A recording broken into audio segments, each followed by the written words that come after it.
folks, my name is George Almodovar. I am a realtor as well as an author of the No BS in Making Millions in Real Estate. Today's topic is why are homeowners better off than renters? Granted, not everyone should be a homeowner. For instance, if you're thinking of relocating or your job is not steady, then you may want to consider being a homeowner. But for most part, it's great to be home ownership because not only do you get a what is called pride of ownership, but at the same time, it's like saving money towards the future.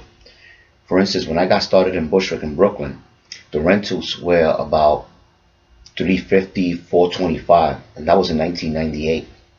Okay, this is in a low-income neighborhood. However, I went and I purchased 592 Bushwick Avenue, as I spoke about in another video, through an FHA 203K loan. Rents went up to $700. Now in today's market, that same property rental is about $3,500 a month. $3,500. So if you're a renter, you're renting right now, you're losing a lot of money as well as potential, whether it's life savings for retirement, whether it's for your college tuition for your kids, for your children. So it is very important that if you are planning to save for the future, you should buy some real estate. Okay. Another thing most people don't know, if you are renting, for example, let's say you're paying $2,000 in rent.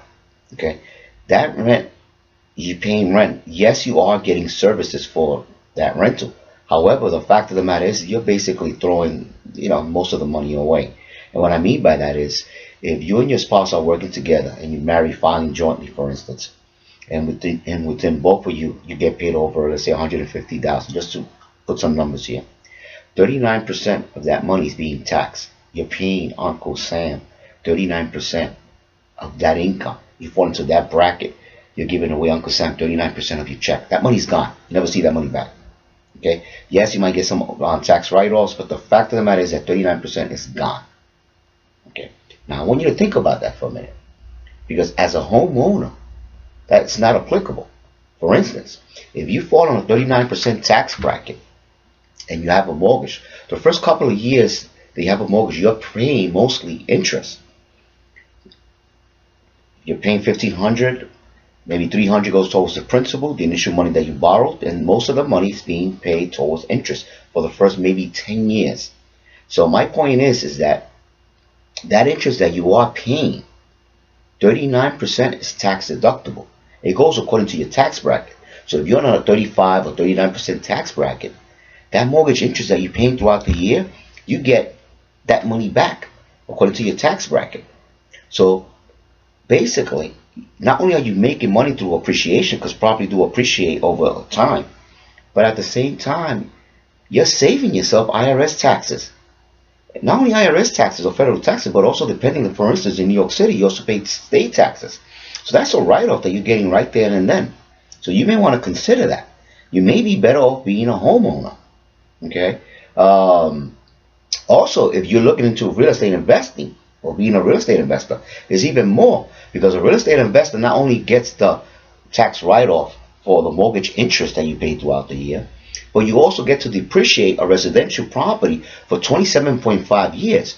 So, for instance, if a property is worth $300,000, or excuse me, you bought it for $300,000, you got to subtract the land value because you can't depreciate land, but the property itself, okay, you depreciate that over 27.5 years.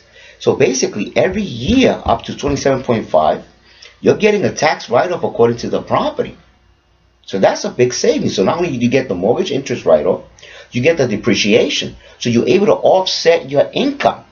So instead of paying taxes on your income, so much taxes, you're able to offset that due to the depreciation and the mortgage interest write-off.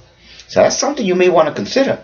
Because if you have a great job or good job and you're paying a lot of taxes, you get to minimize your tax liability. Then this is legally. So I hope this helps. Take that into consideration. I suggest you speak to a CPA. Everyone is different. You want to know where your tax bracket, what is your marginal tax bracket, and look at what bracket you fall into, a percentage, so you can know how much money you're going to save as a homeowner. So remember, rent goes up, rent appreciates, whereas mortgage, it will mostly remain the same. So take that into account. I hope you have a blessed day. Thank you for watching. Bye-bye.